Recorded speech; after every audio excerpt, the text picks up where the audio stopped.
una marcha distinta a la del año pasado, tanto acá en La Plata como en Capital. Y creo que lo que marca la diferencia es que había otro ánimo. Mm. Yo creo que el año pasado, tanto en La Plata como en Capital, había mucho desánimo, eh, porque,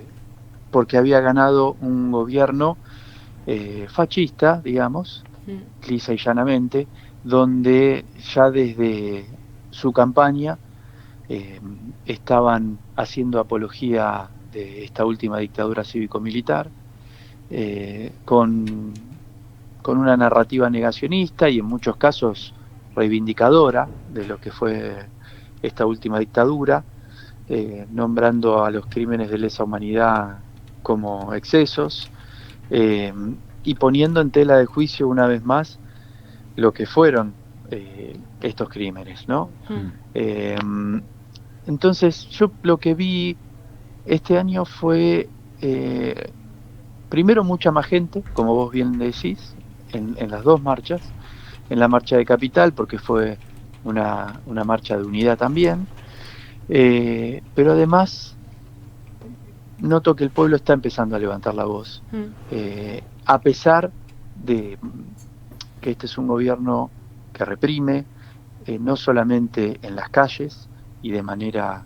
cruel, sino también desde todo punto de vista, desde las redes sociales, desde los medios masivos de comunicación, eh, y, y también con una política de despidos Mm. en todos los ámbitos, pero en materia de derechos humanos inaudita, Mm. porque ya en la Secretaría de Derechos Humanos han despedido a más de la mitad de los trabajadores y las trabajadoras. Sí. Entonces, creo que hay ganas de salir a expresarse. Sí, sí, se vio de manera rotunda ayer y también en La Plata el domingo. Leo,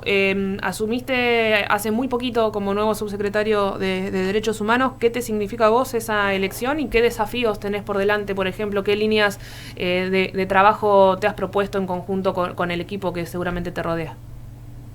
Mirá, como vos bien decís, fue hace muy poquito, todavía no tuve tiempo ni... Sí, ya venimos trabajando eh, desde, desde febrero, te diría, en la conformación de varias acciones importantes, como fue la marcha, como fue el diálogo con los organismos de derechos humanos para generar consensos sobre los monumentos de la Plaza San Martín, por ejemplo, con varias cuestiones que tienen que ver con el cotidiano de las políticas de derechos humanos acá en la Ciudad de La Plata, que también, por supuesto, se vienen desarrollando desde la provincia de Buenos Aires, con la subsecretaría de provincia de derechos humanos, pero eh, fui nombrado hace muy poquitos días, como Mm. vos bien decís, y los desafíos son muchos, porque desde la ciudad de La Plata, desde el municipio, con la gestión anterior, la verdad que había una dirección prácticamente vaciada, donde no impulsaba ni acompañaba este tipo de políticas, y y que verdaderamente nosotros, desde mi lugar, como coordinador de Espacio para la Memoria, ex comisaría Quinta y desde Abuelas, siempre intentamos articular con el municipio, porque obviamente la ciudad de La Plata es una ciudad muy emblemática en lo que tiene que ver con los derechos humanos, es una ciudad, una de las más castigadas por esta última dictadura cívico-militar, con muchos espacios para la memoria, en plena reconstrucción, con una comunidad estudiantil muy grande, y, y esto tiene que ver con la tarea que venimos desarrollando desde el Espacio para la Memoria, con la difusión, no solamente la defensa, sino la difusión de lo que son las políticas de memoria, verdad y justicia, con todos los colegios secundarios, a partir de las visitas a espacios para la memoria, con colegios primarios, a partir de diferentes charlas, capacitaciones, obras de teatro, porque hay una nueva generación que no lo vivió, que es una generación que nació en democracia y que durante los últimos años, la gestión de Macri, y acá en provincia de Vidal y en la ciudad de Congarro, estas políticas no se difundían del mismo modo y tienen que conocer la verdad para poder entenderla y para saber que este gobierno nacional nos miente a todos por la cara, ¿no? Uh-huh. Leo, hay una cuestión ahí en esto que decías y lo que vemos vimos en la marcha ayer y en la del domingo acá también. A veces nos pasa mucho que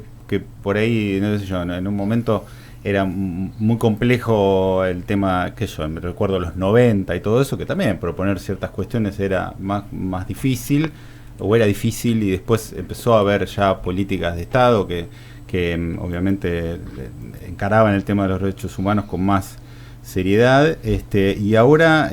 nos pasa que esta cuestión de los consensos que parecía que teníamos y que vuelven a aparecer desde el Poder Ejecutivo Nacional, por ejemplo, a discutirse o a plantear, digamos, cosas a veces insólitas, ¿no?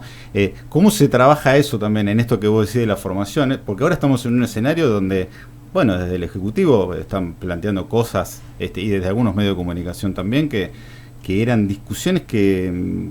parecían saldadas, que ya estaban, ¿no? Esto de los derechos que parece que ya tenemos, ¿no? Que vuelven a ponerse ahí en discusión. ¿Cómo se encara eso? Sí, indudablemente. No, casualmente yo ahora me hice un huequito dentro de un simposio con diferentes organizaciones sindicales de diferentes partes del mundo, haciendo un intercambio de lo que viene sucediendo en otros países, y hay representantes de Italia, de Brasil, de Chile, de España, y bueno, no es novedad. Lo que está sucediendo acá viene sucediendo en diferentes partes del mundo, y lo que parecía resuelto verdaderamente no lo está. Y en materia de derechos humanos y de este tipo de luchas siempre hay un punto de partida, pero nunca hay un punto de llegada, porque siempre hay que sostener todos los avances que se han logrado en esta materia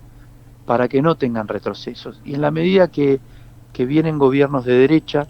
que tienen los mismos objetivos económicos que ha tenido esta última dictadura cívico-militar, que tiene que ver con la imposición de un modelo económico, con políticas neoliberales, bueno, después también hay una segunda etapa que tiene que ver con todo el cambio cultural, ¿no? Con la quita de derechos desde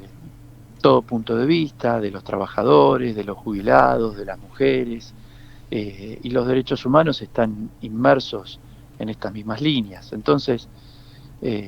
la verdad que no nos sorprende. Lo que sí nosotros tenemos que hacer es basarnos en lo mismo que se han basado los organismos de derechos humanos en toda su trayectoria, que tiene que ver con demostrar, primero, tener mucha paciencia, no claudicar, estar siempre guiados por la justicia y la verdad, no por el rencor. Por eso las abuelas siempre hablan desde el amor, pero también en este caso en Argentina hay mucho recorrido hecho en estos más de 40 años que se viene desarrollando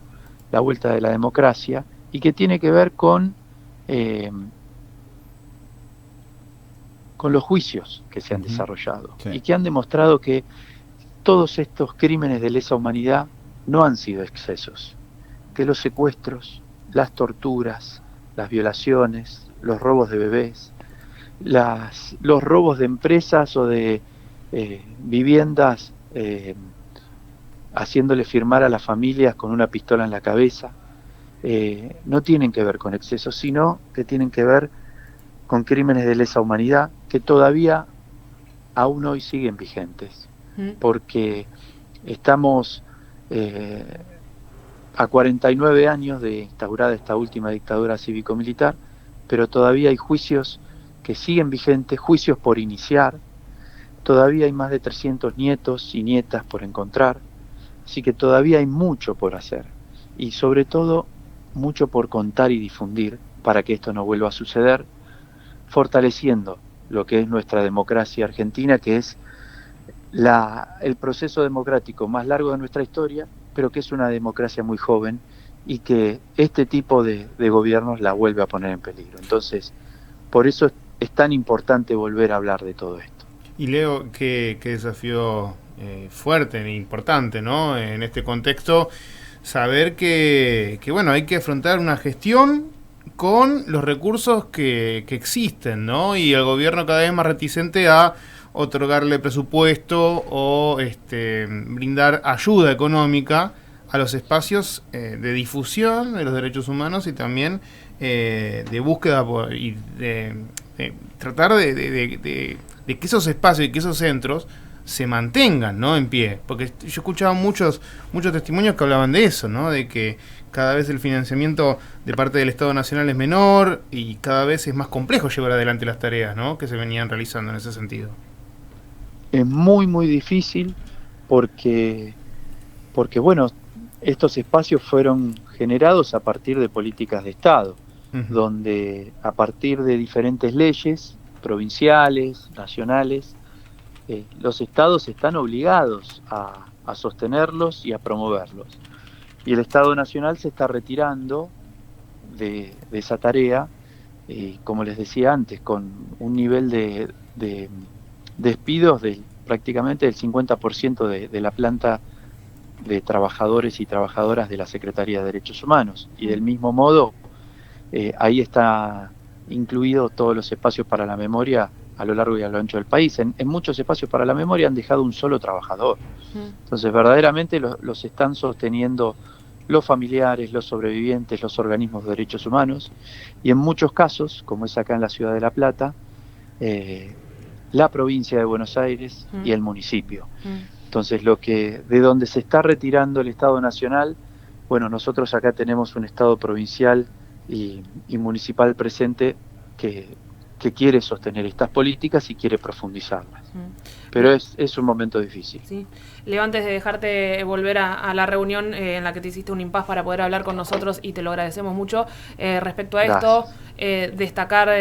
que hace muy poquitos días, en el lugar donde naciste, se reinauguraron o se inauguraron obras muy importantes en la excomisaría Quinta, y eso tuvo que ver justamente con lo que mencionabas, con la provincia de Buenos Aires, poniendo plata para sostener el espacio, y también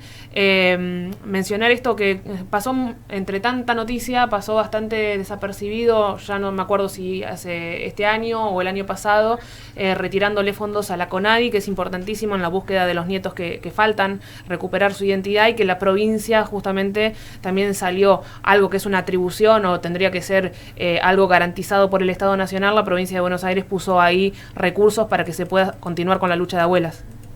Exactamente. Como vos bien decís, esto que acabas de mencionar es el ejemplo de lo que yo comentaba, donde la provincia de Buenos Aires, por intermedio de la Subsecretaría de Derechos Humanos, de Matías Moreno, se pudo hacer finalmente una puesta en valor del edificio que estaba totalmente deteriorado desde hacía muchos años, del edificio histórico de la comisaría Quinta, del edificio original, donde ahora funcionan no solamente la coordinación del espacio para la memoria, donde recibimos a diario visitas de colegios secundarios, donde se desarrollan actividades culturales, talleres, capacitaciones, sino que también funciona la filial de Abuelas de Plaza de Mayo, en un espacio para la memoria donde a muchos de nosotros nos robaron la identidad como centro clandestino de detención. Hoy en este espacio para la memoria funciona la filial de Abuelas de Plaza de Mayo, donde se hacen diferentes jornadas también con el Banco Nacional de Datos Genéticos, de extracción de sangre, de las personas que vienen con dudas sobre su identidad. Así que la reconversión de este lugar tan siniestro en aquellos años de dictadura cívico-militar, verdaderamente podemos decir que es total. Y hoy no solamente se difunden estas políticas, sino que se recuperan identidades, como la última nieta, que es la hermana de Ramón Inama, un hijo acá de la ciudad de La Plata, muy querido, y que pudimos celebrar hace muy poquito. Leo, te agradecemos mucho este rato al aire de Radio Universidad de La Plata, y bueno, recién arranca la gestión, seguramente estaremos en contacto para los temas que tengan que ver con La Plata y derechos humanos. Te mandamos un abrazo grande y gracias por tu tiempo. Abrazo muy grande. Abrazo. Hasta luego. Ahí pasaba Leo Fossati, nieto recuperó su identidad a los 28 años recién, imagínense, hay gente que la recupera más tarde todavía, Sí, pero lo que es crecer con una identidad robada, con una historia que no te